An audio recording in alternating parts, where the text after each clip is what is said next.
Bismillahirrahmanirrahim. Assalamualaikum warahmatullahi wabarakatuh. Hamdan katsiran tayyiban mubarakan fi kama yuhibbu rabbuna wa yardah. Asyhadu an la ilaha illallah wahdahu la syarika lah wa asyhadu anna Muhammadan abduhu wa rasuluh sallallahu alaihi wa ala alihi wa sahbihi ajma'in wa man tabi'ahum bi ihsanin ila yaumiddin. Amma ba'd. Ikhwati fillah rahimani wa rahimakumullah. Para bapak ibu saudara-saudari sekalian yang semoga senantiasa dirahmati dan diberkahi oleh Allah Subhanahu wa taala. Alhamdulillah, di kesempatan yang baik ini kita berada di bulan Zulqa'dah, salah satu dari 4 bulan haram di mana ibadah dan amal soleh hamba yang mukmin mukminah ganjarannya dilipat gandakan oleh Allah Subhanahu wa taala. Sebagaimana yang dijelaskan oleh sahabat Ibnu Abbas radhiyallahu anhuma ketika menjelaskan surah At-Taubah ayat 36. Demikian juga kita hadir di sebaik-baik tempat, karena tempat kita ini adalah rumah Allah, masjid, dan sekaligus juga majelis ilmu. Mudah-mudahan Allah Subhanahu wa taala berkenan menerima ibadah yang kita lakukan ini berupa salat dan juga thalabul ilmi, dan mudah-mudahan Allah Subhanahu wa taala dengan rahmatnya memasukkan kita ke dalam surganya. Hadirin wa hadirat yang dimuliakan oleh Allah Subhanahu wa taala, selalu mungkin kita menyemangati diri kita untuk mengkaji makna-makna ayat-ayat Al-Quran atau tafsir Al-Quran, karena ini merupakan fardu ain bagi setiap muslim dan muslimah, bahwa Al-Quran ini wajib untuk dibaca, dipelajari, dipahami maksudnya, kemudian diamalkan, sehingga Al-Quran ini kelak di akhirat menjadi hujjatun lana wala alaina, menjadi pembela kita, bukan menjadi bumerang bagi kita ya. Sebab kalau Al-Quran tidak kita baca, tidak kita pelajari, dan tidak kita amalkan, akan menjadi bahan Allah menuntut kita di akhirat bahwa kita telah bersikap abai terhadap Al-Quran, sehingga Al-Quran menjadi hujjatun alaina, bukan hujjatun lana, sebagaimana yang disabdakan oleh Nabi SAW dalam sabdanya, dan itu menjadi suatu bahan renungan bagi kita. Kata beliau, wal Qur'anu hujjatun laka au alaik. Al-Quran itu boleh jadi menjadi pembela engkau di sisi Allah, atau sebaliknya menjadi bumerang, menjadi sebab kita mendapatkan malapetaka di akhirat, karena kita mendapatkan kemurkaannya dikarenakan kita abai terhadap Al-Quran. Dan inilah salah satu yang dikeluhkan oleh Rasulullah SAW, sebagaimana Allah menyebutkan dalam Al-Quran, wa qala ar-rasul rabbi inna qaumi ittakhadhu hadzal qur'ana mahjura.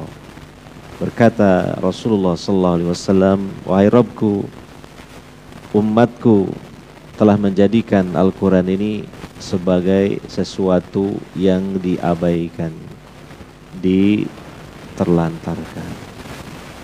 Maka setidaknya kiranya ada porsi waktu ya, entah mungkin dalam sepekan atau sekurang-kurangnya dalam sebulan, kita mengkaji ma'anil Quran, mengkaji makna-makna atau tafsir Al-Quran. Sebab kalau tidak sama sekali, kita khawatir termasuk ke dalam umat Nabi sallallahu alaihi wasallam yang digolongkan sebagai umat yang abai terhadap Al-Quran. Dan ini sungguh sangat mengkhawatirkan bagi kita, bagaimana nasib kita nanti ketika berjumpa dengan Allah Subhanahu wa ta'ala. Hadirin wa hadirat yang dimuliakan oleh Allah Subhanahu wa ta'ala, masih kita mempelajari ma'ani atau tafsir surah Ali Imran. Yang terakhir kalinya adalah kita membahas tentang fadail atau keutamaan-keutamaan orang yang mati syahid fi sabilillah, ya. Gugur sebagai syahid dalam berperang meninggikan kalimat Allah, yaitu yang disebutkan mulai dari ayat 169 ya, dan seterusnya, yang artinya dan janganlah kalian benar-benar menyangka terhadap orang-orang yang terbunuh di jalan Allah itu mereka mati, akan tetapi mereka hidup di sisi Rabb mereka dalam keadaan mereka mendapatkan rizki. Ya, sudah kita bahas bahwa disebutkan dalam riwayat yang sahih bahwa roh-roh dari orang-orang yang mati syahid di jalan Allah itu Allah letakkan di tembolok-tembolok burung-burung hijau yang mereka berkeliaran di sorga. Ya, Allah alam lebih dalamnya tentang penjelasan ini, ya kita imani saja seperti itu sebagai keistimewaan orang-orang yang mati syahid. Ya. Kemudian burung-burung tersebut mereka bergantungan bagikan pelita-pelita di bawah arasy-Nya Allah Subhanahu wa ta'ala. Ya, jadi ini kedudukan yang sangat tinggi. Kemudian di ayat selanjutnya, ayat 170, mereka bergirang gembira dengan apa yang telah Allah anugerahkan kepada mereka sebagai anugerah darinya. Dan mereka juga bergembira terhadap orang-orang yang belumlah menyusul mereka di belakang mereka, dari para mujahid yang masih mereka hidup di dunia dan terus mereka berjihad di jalan Allah. Ya. Tidak ada ketakutan atas mereka dan tidak mereka juga bersedih hati. Nah, sampai pada itu kemudian sekarang ayat 171 dan masih kelanjutan dari ayat sebelumnya, yastabshiruna bi ni'matin minallahi wa fadl. Mereka bergembira dengan mendapatkan kenikmatan dari Allah dan anugerahnya, yaitu jannah, surga yang Allah janjikan bagi orang-orang yang mati syahid. Wa anna Allah la yudhi'u ajral mu'minin, dan bahwasannya Allah tidaklah menyia-nyiakan ganjaran orang-orang yang beriman. Allah memiliki nama Al-Hafidh. Al-Hafidh artinya mencatat, menyimpan dari perbuatan baik seorang mukmin sekecil apapun. Dan kemudian Allah pasti memberikan balasan di akhirat. Karena Allah memiliki nama Ad-Dayyan, Allah memiliki nama Asy-Syakur, artinya maha memberikan balasan, maha memberikan penghargaan atau berterima kasih kepada hamba yang mukmin yang melakukan kebaikan sekecil apapun. Maka jangan ada keraguan sedikit pun dan jangan ada kekhawatiran sedikit pun apabila seorang mukmin melakukan amal soleh sekecil apapun pasti akan mendapatkan balasannya di akhirat. Kenapa? Pertama, Karena Allah tidak lalai dan tidak lupa untuk mencatat amal tersebut. Bahkan Allah menugaskan malaikat yang bertugas mencatat amal-amal hambanya, yaitu Raqib Atid. Dan yang kedua, Allah maha memberikan balasan. Ini sempurna sudah keyakinan kita tanpa ada sedikit pun keraguan di dalam beramal soleh. Beda kalau kita misalnya melakukan kebaikan untuk manusia, mungkin saja nggak dikasih balasan karena ada beberapa hal. Pertama, mungkin orangnya lupa nyatet. Sudah bekerja lupa nggak dicatat. Sudah hadir lupa nggak ditulis dalam absensi. Atau mungkin petugasnya lalai. Atau mungkin petugasnya nggak amanah. Yang kedua, sekalipun mungkin ada di antara manusia yang bekerja, dicatat dia bekerja berapa hari, ya, tanggal berapa saja. Ternyata begitu jatuh waktu untuk memberikan gaji, ternyata majikannya ini nggak bisa memberikan gaji. Karena apa? Uangnya habis. Kan bisa saja. Atau mungkin majikannya sengaja memang. Dia juga berkhianat. Dia tidak memenuhi janjinya. Itu manusia, itu makhluk. Sedangkan Allah Subhanahu wa ta'ala sama sekali tidak seperti itu, sehingga kita sebagai hamba yang mukmin, hamba-hamba Allah, sedikit pun tidak ada keraguan, sedikit pun tidak ada kekhawatiran di dalam kita melakukan kebaikan sekecil apapun, ya. Bahkan sekalipun tidak ada manusia lain yang mengetahuinya, hanya Allah yang tahu, kemudian kita. Sekalipun kita melakukan kebaikan di tempat yang gelap sekalipun, Allah tahu, Allah mencatat. Sekalipun perkataan atau amal kita berupa perkataan dan amal hati, Allah tahu. Maka Allah memiliki nama Al-Latif. Kalau kita biasa menerjemahkannya kan Maha Lembut. Tapi ini sebenarnya masih membutuhkan syarah atau penjelasan. Apa yang dimaksud dengan Maha Lembut itu? Jangan sampai salah tafsir. Mengartikan maha lembut, bisa tersesat nanti kalau salah tafsir. Maha lembut itu maksudnya Allah mengetahui yang lembut-lembut sekalipun, meskipun perkataan hati yang tersembunyi di lubuk hati yang paling dalam, atau amal hati ya, yang dilakukan di dalam hati seorang hamba, Allah tahu, Allah mencatat, dan Allah akan memberikan balasannya. Ya, bahkan disebutkan oleh para ulama, banyak amalan-amalan hati itu justru amalan yang agung, amalan yang istimewa. Ya, jadi iman, sebagaimana definisi Ahlussunnah wal Jamaah, itu kan menyangkut 3 unsur yang ada pada manusia, yaitu hati, lisan, dan al-jawarih, anggota badan. Nah, untuk hati, dia bisa berkata dan beramal. Untuk lisan, hanya berkata saja. Untuk anggota badan, hanya beramal saja. Jadi hati itu yang fungsinya double, melebihi lisan dan anggota badan. Dia bisa berkata, dia bisa beramal. Apa perkataan hati? Berupa aqaid, keyakinan-keyakinan. Kita mengimani rukun iman yang 6. Nah, ini namanya perkataan hati.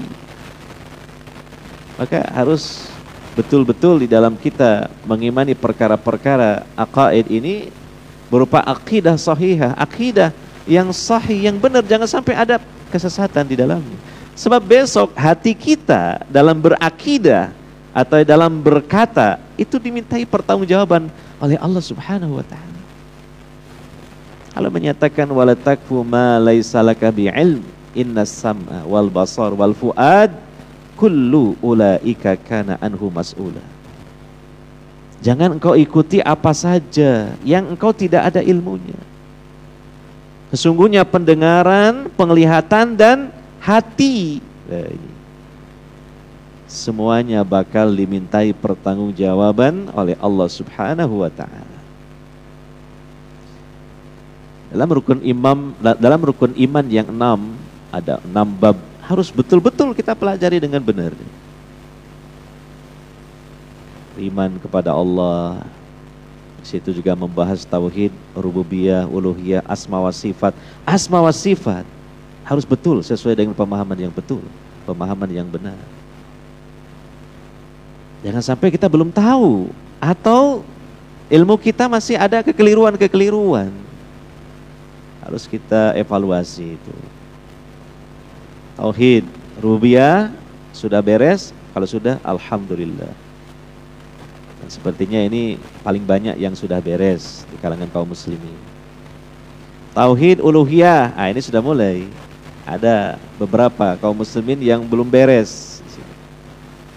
Jadi ibaratnya di saring ini, yang tersaring ini semakin sedikit gitu. Ya, artinya yang jatuh lembutnya ini semakin sedikit. Semakin banyak berosok-berosoknya jalannya. Nah, yang ketiga lebih-lebih lagi tauhid al-asma wa sifat. Karena ada banyak subhat-subhat. Ada subhat Mu'tazilah, ada subhat Jahmiyah, ada subhat Asy'ariyah atau Asy'ariyah dan sebagainya. Ini namanya qaulul qalbi, ucapan hati. Yang kedua amalul qalbi, amal hati ya, seperti niat ikhlas dalam setiap amal kebaikan, tawakul, bertawakal, khosyah, takut, roja, berharap kepada rahmat Allah dan seterusnya. Nah, ini adalah amal-amal hati. Jadi hati ini yang paling luas di dalam berkata maupun beramal. Dan amalan-amalan hati ini justru amalan-amalan yang agung ya. Coba kita perhatikan, mungkin pernah kita mendengar hadis Nabi SAW bahwa dari kalangan umatnya ada 70.000 manusia yang masuk surga tanpa hisab, tanpa adab. Yadkhulunal jannata bighairi hisabin wala adzabin. Rasulullah SAW menyebutkan ya, singkat ceritanya ya, singkat hadis, 4 kriteria atau 4 golongan ya, orang-orang yang dimasukkan ke dalam surga tanpa hisab, tanpa adab. Jadi bukan hanya tanpa adab, bahkan tanpa hisab. Ini kan luar biasa. Jadi langsung masuk surga gitu. Ya, istimewa sekali. Kata Nabi, yang pertama itu adalah alladzina la yastarqun, mereka orang-orang yang tidak minta diruqyah. Yang kedua, walladzina la yaktawun, mereka orang-orang yang tidak minta diterapi dengan sistem terapi kai. Itu terapi model kuno ya, yaitu meletakkan logam atau besi yang panas di bagian titik tubuh tertentu untuk sebagai terapi, sehingga biasanya meninggalkan bekas karena ibaratnya dicos gitu dengan dengan besi yang panas. Di sini makruh hukumnya kalau meminta, bukan di kainya. Kalau di kainya gak masalah, cuma memintanya sebagaimana meminta ruqyah. Nah, kemudian yang ketiga, walladzina la yatatayyarun. Nah, mereka orang-orang yang tidak bertatayur, menganggap bernasib sial melihat sesuatu, misalnya melihat burung atau melihat tanda-tanda yang lain di alam, dihubung-hubungkan dengan kejadian di masa yang akan datang yang sifatnya adalah sebagai malapetaka atau kesialan. Nah, maka ini adalah orang-orang yang tidak tatayur, orang yang memenuhi kriteria tadi. Lalu yang keempat, wa ala rabbihim yatawakkalun, dan kepada Rabb mereka bertawakal. Kata para ulama, kriteria yang keempat ini sebenarnya inti dari kriteria sebelumnya. Kenapa minta diruqyah itu kurang baik atau makruh? Kenapa minta dikai itu kurang baik atau makruh? Kenapa? Tatoyur itu malah haram dan termasuk syirik asgor setidaknya, syirik kecil. Karena apa? Berarti orang seperti ini sangat lemah tawakalnya. Selanjutnya kita bertanya, tawakal itu amalan apa? Tawakal itu apakah ucapan lisan ataukah amal anggota badan? Jawabannya, tawakal itu amalan hati, amalul qalbi. Maka sangat agung sekali. Dari 4 kriteria itu semuanya mengerucut kepada satu titik, yaitu apa? Tawakal yang tinggi kepada Allah di dalam hati seorang hamba yang mukmin. Maka Allah istimewakan dengan masuk surga tanpa hisab, tanpa adab, tanpa dimasukkan dulu ke neraka. Ya.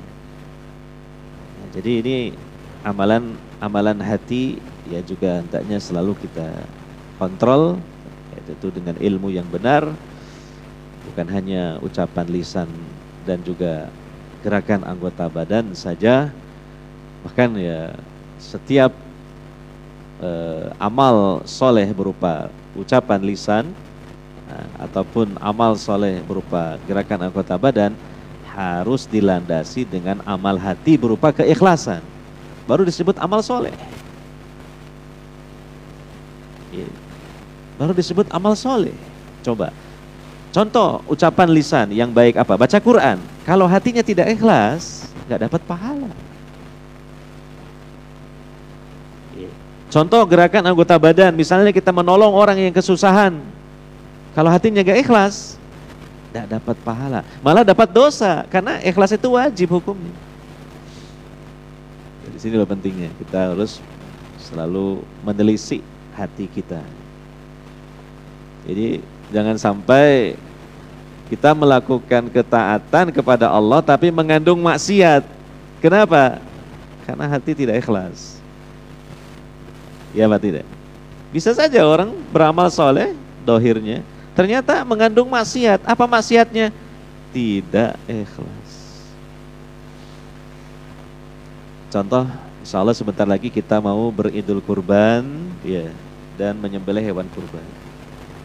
4 hari, yaitu mulai tanggal 10 sampai 13 Dzulhijjah. Seumpama Allah mentakdirkan kita memberikan kemudahan berupa harta yang berlimpah, kemudian kita berkorban. Bahkan kita membeli seekor sapi jumbo besar, harganya mahal. Masya Allah, ya. Maka hendaknya juga setelah itu dia betul-betul harus mengendalikan dan melihat hatinya seperti apa di dalam dia beramal, di dalam dia berkorban. Sayang, 1000 sayang kalau dia sudah luar biasa dermawannya kan, dia mengeluarkan harta yang tidak sedikit, menganggarkan membeli seekor sapi jumbo mahal, ya. Tapi karena hati yang tidak ikhlas, gagal total untuk mendapatkan pahalanya. Bahkan bisa jadi mendapatkan dosa karena Allah murka ketika hamba itu beribadah tidak ikhlas. Sebab ikhlas itu wajib hukumnya. Bahkan termasuk syarat diterimanya amal kebaikan. Ya, dan terutama fitnah yang paling banyak menimpa ahlus sunnah itu masalah keikhlasan. Kenapa? Karena ahlus sunnah itu identik dengan ahlul ittiba. Amalnya itu rata-rata dan insya Allah semuanya berlandaskan dalil yang sahih. Dengan artian berarti sudah memenuhi kriteria itibanya. Nah, yang satunya ini jangan sampai terbengkalai. Yang satunya lagi jangan sampai tidak diperhatikan. Setan membidik yang ini, yaitu apa? Keikhlasannya. Hati-hati. Beda dengan ahlul bid'ah. Bisa jadi rata-rata ikhlas, tapi itibanya 0 besar bisa jadi. Sedangkan ahlus sunnah itu identik dengan ahlul ittiba. Maka harus berhati-hati pada sisi yang satunya lagi, yaitu ikhlasnya. Ya, oleh karenanya juga ya harus kita mengkondisikan supaya hati itu lebih mudah untuk ikhlas. Di antaranya merahasiakan amal. Kalau amal itu bukan berupa amal yang sifatnya syiar. Ya. Yang kedua, al-mubadarah, bersegera dalam melakukan kebaikan. Yang ketiga, ya, tasghir, artinya menganggap kecil amal kita. Amal kita, amal kebaikan kita itu kecil, jangan dianggap besar. Kalau menganggap besar, itulah di situ muncul benih-benih untuk tidak ikhlas, karena muncul ujub nanti.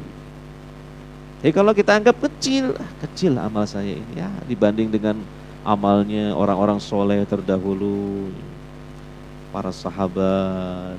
Nah, kita kan sedang membahas ayat-ayat tentang perjuangan Rasul dan para sahabat mati-matian dalam jihad fisabilillah, perang Badar, perang Uhud, apalagi perang Uhud ini yang sekarang sedang kita bahas ini, ayat-ayat. Luar biasa mereka.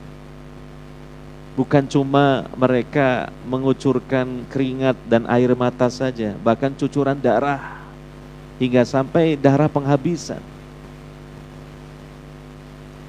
Disebutkan dalam riwayat yang sahih dari Anas bin Malik, pamannya yang bernama Anas bin Nadhr, sama-sama Anasnya, paman sama keponakan namanya sama, Anas.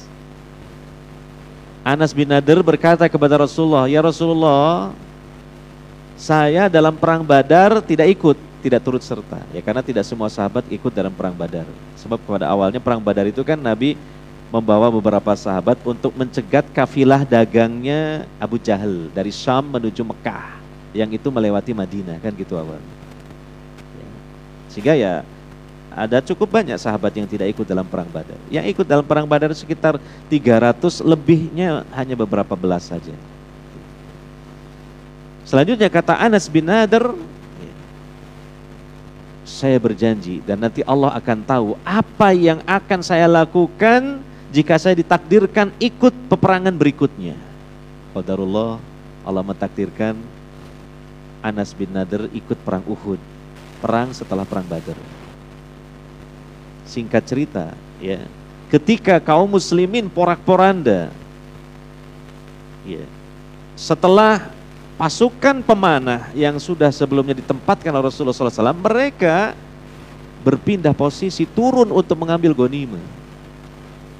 Akhirnya ini peluang emas bagi pasukan musyrikin, terutama dalam perhitungan kecerdasannya panglima mereka, yaitu Khalid bin Walid dan Ikrimah bin Abu Jahal, yang ketika itu mereka berdua masih musyrik.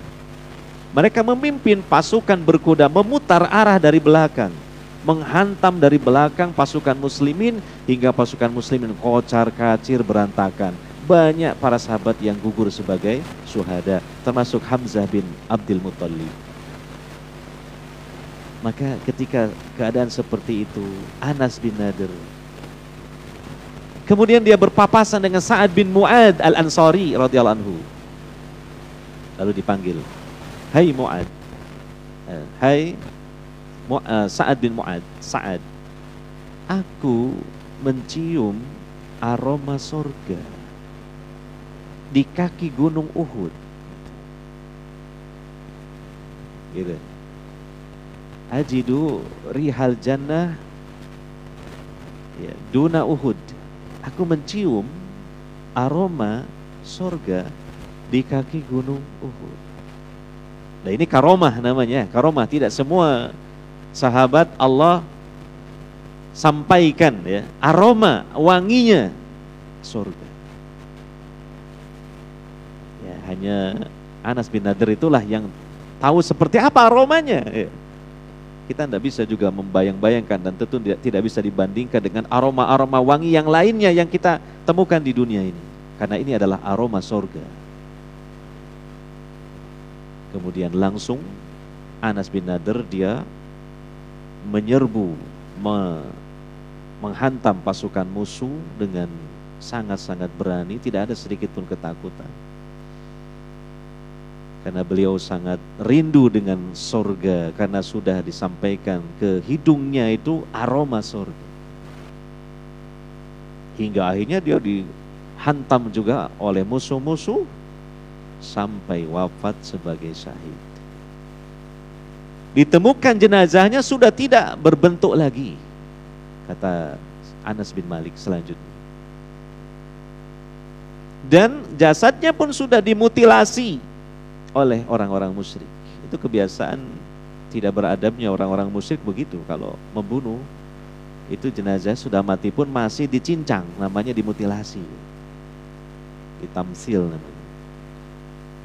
Dan kata Anas bin Malik, keponakan Anas bin Nadir, saya menjumpai pada tubuh Anas bin Nadir itu ada sekitar 83 lebih luka, baik tusukan tombak, sabetan pedang, ataupun bidikan anak panah, lengkap di situ, sekitar 83 lebih. Dan juga wajahnya pun sudah tidak bisa diidentifikasi, tidak ada yang mengenalinya, kecuali saudarinya. Ada saudarinya datang, nyari-nyari mungkin saudaranya yang wafat, ketemu, dilihat dari jari jemari tangannya itu dikenali oleh saudarinya kalau itu adalah jasadnya Anas bin Nadir radhiyallahu anhu. Ya. Gambarannya begitulah para sahabat. Ya.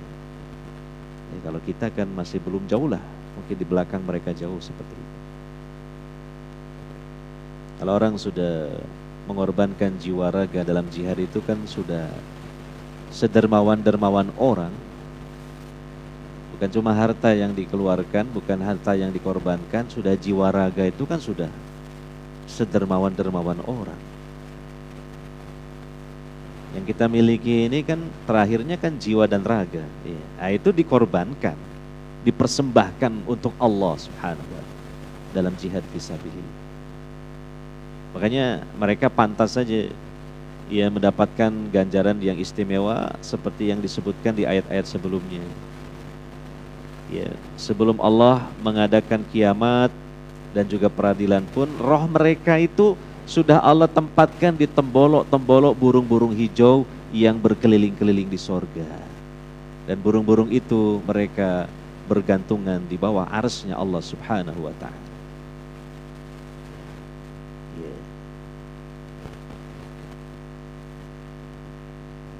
Jadi demikian Allah menyatakan wa annallaha la yudhi'u ajral mu'minin, dan bahwasanya Allah tidak akan menyia-nyiakan, tidak akan melupakan, tidak memberi balasan gitu.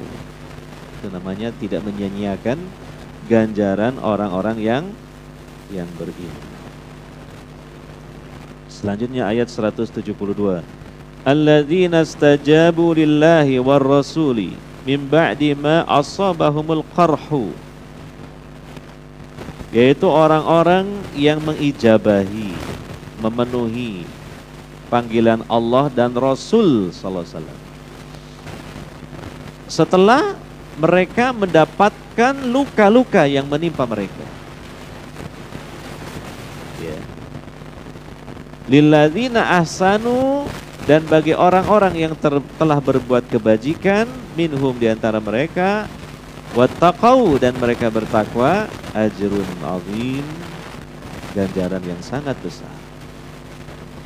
Ini disebutkan dalam tafsir Ibnu Katsir, riwayat bahwa setelah terjadinya atau selesainya perang Uhud, itu kan ending atau akhir perang Uhud itu kan sebenarnya tidak jelas siapa yang menang, siapa yang kalah. Ya, apakah menang itu berada pada kaum muslimin ataukah pada kaum musyrikin? Atau sebaliknya, kekalahan ada pada kaum muslimin ataukah ada pada kaum musyrikin? Kalau korban yang wafat atau tewas berjatuhan dari kedua belah pihak, dan dari kalangan kaum muslimin juga tidak sedikit, sekitar 70 sahabat. Tapi belum jelas dari dua pihak itu mana yang menang, mana yang kalah. Hanya saja terakhirnya kaum musyrikin, ya, pimpinan Abu Sufyan ketika itu menarik pasukannya untuk kembali ke Mekah. tidak melanjutkan perang di Uhud itu. Maka sesampainya mereka dekat dengan Makkah itu, Abu Sufyan dia kemudian berpikir, alangkah baiknya kalau saya kumpulkan kembali pasukan ini dan kembali ke Madinah untuk melibas dan menghabisi Muhammad dan para pengikutnya itu, supaya jelas kemenangan ada di tangan siapa gitu. Akhirnya kemudian ketika ada kafilah dagang yang lewat dan menuju ke Yathrib atau Madinah, dicegat oleh Abu Sufyan. Lalu kemudian dikasih upah dan kemudian meminta supaya sampaikan kabar kepada Muhammad dan para pengikutnya bahwa kami ini pasukan Mekah ini sudah bersiap-siap lagi untuk melibas menghabisi kalian. Sampaikan berita itu. Rupanya singkat cerita berita ini terendus oleh Nabi sallallahu alaihi wasallam. Akhirnya dalam rangka untuk menunjukkan bahwa kaum muslimin itu tidak lemah dan ingin memberikan gertakan, Rasulullah menyuruh para sahabat yang baru saja mereka habis-habisan dalam perang Uhud untuk berangkat menuju ke pasukan Abu Sufyan. Padahal banyak di antara mereka itu yang luka-luka, ada yang susah jalannya, pincang dan sebagainya. Yang namanya dari peperangan ya. Apalagi peperangan zaman dulu itu kan body contact langsung ketemu musuh dengan persenjataannya. Ada yang disebutkan ada yang pincang sampai nyeret dipapah oleh temannya berangkat. Ada yang luka-luka, banyak sekali luka, wah sudah nggak dirasa. Nah itulah yang disebutkan dalam ayat tadi, alladzina stajabu lillahi war rasul bim ba'di ma asabahumul qarhu. Ya orang-orang yang mengijabahi Allah dan Rasulnya setelah mereka itu mendapatkan luka yang telah menimpa mereka dalam perang Uhud. Belum lama dari perang Uhud, luka mereka masih basah, belum kering. Jadi silakanlah mengambil pelajaran di sini. Itulah as-salaf as-saleh, seperti itu. As-salaf as-saleh.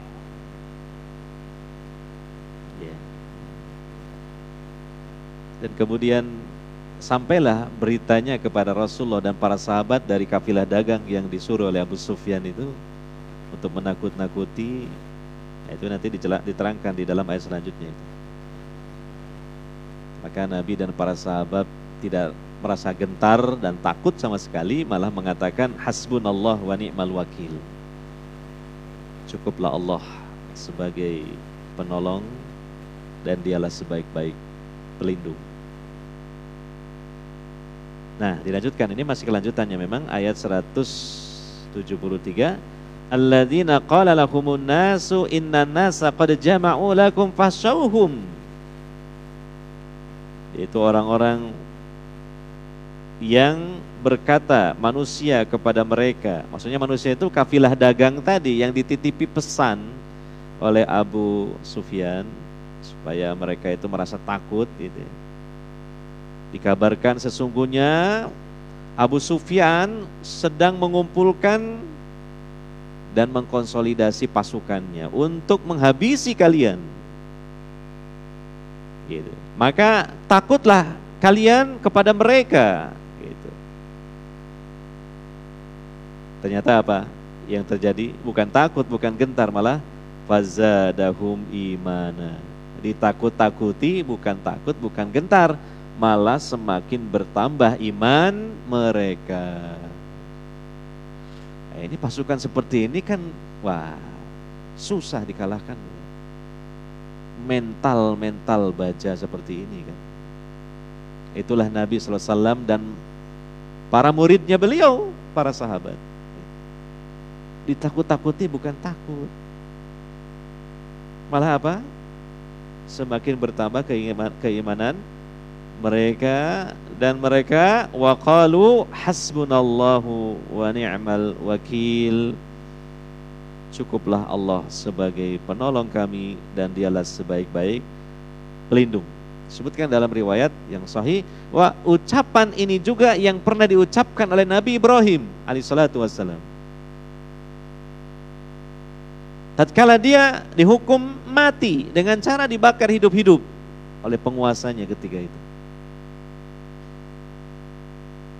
Dengan suatu dakwaan, Ibrahim memporak-porandakan hampir seluruh Tuhan-Tuhan mereka. Lah Tuhan kok bisa diporak-porandakan? Berarti Tuhan palsu. Disisakan satu yang besar, lalu dikalungkan di situ alat untuk menghancurkannya. Ketika disidang, Ibrahim mengatakan, tuh itu pelakunya. Maka Ibrahim mengaku, saya ini dalam seumur hidup berbohong cuma 3 kali. Berbohong berapa? 3 kali. Kira-kira kita berbohong berapa kali? Sehari 3 kali. Kayak makan aja, sehari 3 kali. Nabi Ibrahim seumur hidup berbohongnya berapa kali? 3 kali. Itu pun kata para ulama bukan senyata-nyata bohong. Ada yang sifatnya ucapan-ucapan diplomatis, auria. Ada yang memang maksudnya untuk memberikan pelajaran, itu tadi. Tuh, berhala itu loh yang telah memporak-porandakan. Padahal kan Ibrahim lah. Maka kemudian akhirnya mereka mengatakan, mustahil Tuhan kami yang satu itu memporak-porandakan teman-temannya, karena bergerak saja tidak. Loh, kata Ibrahim, sudah tahu tidak bergerak, kenapa disembah? Nah, ini kalimat ini yang ditunggu-tunggu dan direncanakan oleh Ibrahim alaihissalatu wassalam. Nah, begitulah orang itu ya, kalau kehabisan akal, okol yang maju, ya gitu. Akalnya kalah, akhirnya apa? Main okol. Harusnya kalau akal kalah itu kan mikir ya. Oh iya, kami ini salah. Oh, kami ini tersesat. Kami ingin kembali ke yang benar. Kan gitu. Ini enggak. Akal kalah, yang main apa? Okol, kekuatan. Sudah marah penguasanya. Hukum Ibrahim, hukum mati dengan cara dibakar hidup-hidup. Kumpulkan kayu bakar sebanyak-banyak. Dikumpulkan kayu bakar sampai terkumpul sebesar bukit kecil saking banyaknya. Ya kayak itu, kayak api unggun gitulah. Tapi ini besar sekali. Lalu disulut api hingga sampai membesar. Ketika api sudah berkobar-kobar membesar itu, nah Ibrahim gimana caranya untuk menghukum? Kalau dibawa oleh pengawal itu kan nanti pengawalnya kepanasan, ya gimana caranya? Dilemparkan pakai ketapel besar, namanya manjanik. Itu alat perang tempo dulu untuk melemparkan prajurit supaya bisa melewati benteng musuh, atau melempar batu besar untuk menghantam musuh, namanya manjanik. Ibrahim diletakkan di manjanik lalu dilemparkan, maka dia melayang-layang di udara. Nah, ketika melayang-layang itulah sebelum mendekati api yang berkobar-kobar yang begitu besarnya, Ibrahim mengucapkan, kalau dalam bahasa Arabnya, hasbunallah wa ni'mal wakil. Maka kata para ulama, demikian kita kaum mukminin dianjurkan apabila menghadapi musuh, baca ini. Paham ya? Baca apa? Kalimat ini, singkat, padat. Hasbunallah wa ni'mal wakil. Baca dengan khusyuk, dengan yakin Allah memberikan perlindungan. Maka 2 Khalilullah, yaitu Ibrahim, Allah selamatkan. Ibrahim dan Nabi Muhammad SAW, 2 Khalilullah diselamatkan. Ibrahim tatkala melayang-layang mendekati kobaran api, Allah berfirman kepada api, ya naru kuni barda wa salaman ala Ibrahim. Hai api, dinginlah kamu dan selamatlah Ibrahim. Apinya jadi dingin, tidak membakar. Selamat Ibrahim. Demikian juga Nabi SAW dan kaum muslimin ketika mendapatkan kabar yang sifatnya adalah dari pasukan musyrikin yang menakut-nakuti, mereka mengucapkan kalimat tersebut, lalu mereka berangkat sampai ke daerah namanya Hamraul Asad. Ternyata Abu Sufyan pun tahu bahwa pasukan Madinah sudah mendekat mereka. Tiba-tiba Allah masukkan ke dalam hati Abu Sufyan ar-ru'b, ketakutan. gentar yang luar biasa. Takut dia. Padahal belum ketemu, belum berhadapan-hadapan. Akhirnya Abu Sufyan menyuruh pasukan, balik kampung ke Mekah. Kita nggak usah ketemulah dengan pasukan Muhammad. Ya orang musyrik ya aslinya ya seneng aja kan. Mereka juga takut semua, iya kan? Nah, itu kan salah satu mukjizat Nabi SAW, ya, musuh diberi ketakutan sebelum bertemu sejarah 1 bulan perjalanan. Salah satu mukjizat Nabi SAW. Ya, mereka jelas mendukung apa yang diperintahkan oleh panglimanya. Wah, kebetulan kita sudah pengen pulang. Ya, akhirnya pulang mereka. Ya, Rasul dan para sahabat ya ternyata nggak ketemu musuh karena tahu musuhnya pulang, putar balik. Tapi sebelum putar balik mereka mampir ke pasar, mereka berniaga, mereka membeli barang-barang yang dibutuhkan sehingga mereka mendapatkan ganjaran yang besar dan juga mendapatkan harta, ya, oleh-oleh yang besar dibawa pulang ke rumah-rumah mereka. Jadi pada ayat yang ke-173, alladzina qala lahumun nas innan nasa qad jama'u lakum fakhshawhum fazadahum imana wa qalu hasbunallahu wa ni'mal wakil. Kemudian ayat selanjutnya, nah itu tadi ayat 174, fanqalabu bi ni'matin minallahi wa fadl lam yamsashum su. Maka mereka kembali putar balik pulang ke Madinah dengan membawa kenikmatan dari Allah dan anugerahnya, yaitu ganjaran dan juga itu tadi sebagian dari harta, dari perniagaan. Lam yamsashum su, sama sekali mereka tidak ditimpa bencana apapun karena nggak ketemu musuh sama sekali. Musuhnya sudah ketakutan pulang ke kampung halaman mereka Mekah. Wattaba'u ridwanallah, dan mereka mengikuti keridhaan Allah.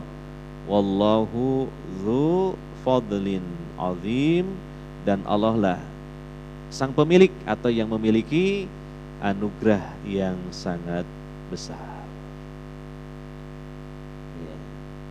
Selanjutnya sekalian ayat 175, innama dzalikumus syaitanu yukhawwifu awliya'ah.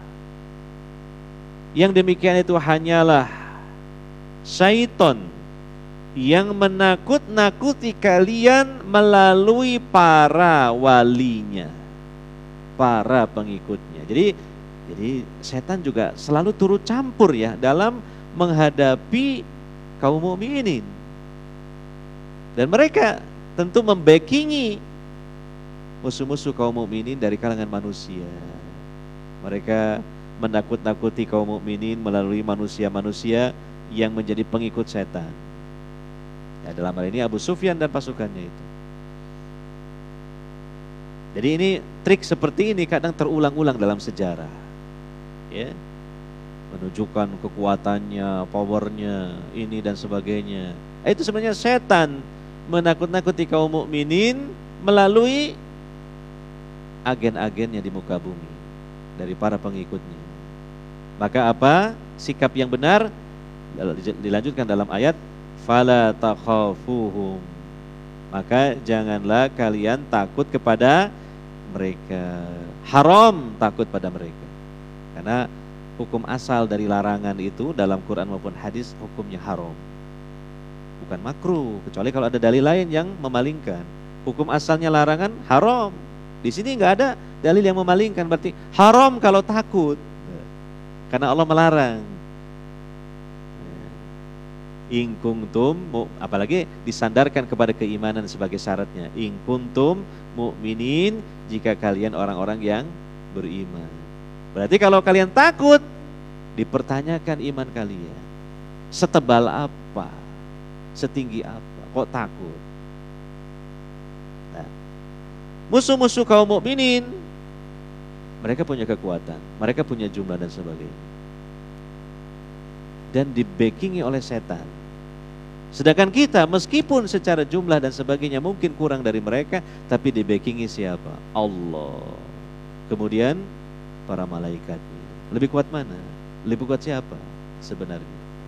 Lebih kuat kaum mukminin. Cuma kalau merasa lemah ya karena imannya masih lemah, tauhidnya masih lemah. Ya, nah ini saja mungkin yang dapat kita pelajari, semoga bermanfaat. Allah berikan ganjaran yang besar dengan hadirnya kita di majelis ilmu, bahkan majelis Al-Quran. Dan Allah berikan tambahan kepahaman kita di dalam memahami ma'ani atau maksud-maksud ayat-ayat Al-Quran. Dan semoga juga keimanan kita semakin bertambah. Subhanakallahumma wa bihamdika asyhadu an la ilaha illa anta astaghfiruka wa atubu ilaik. Assalamualaikum warahmatullahi wabarakatuh.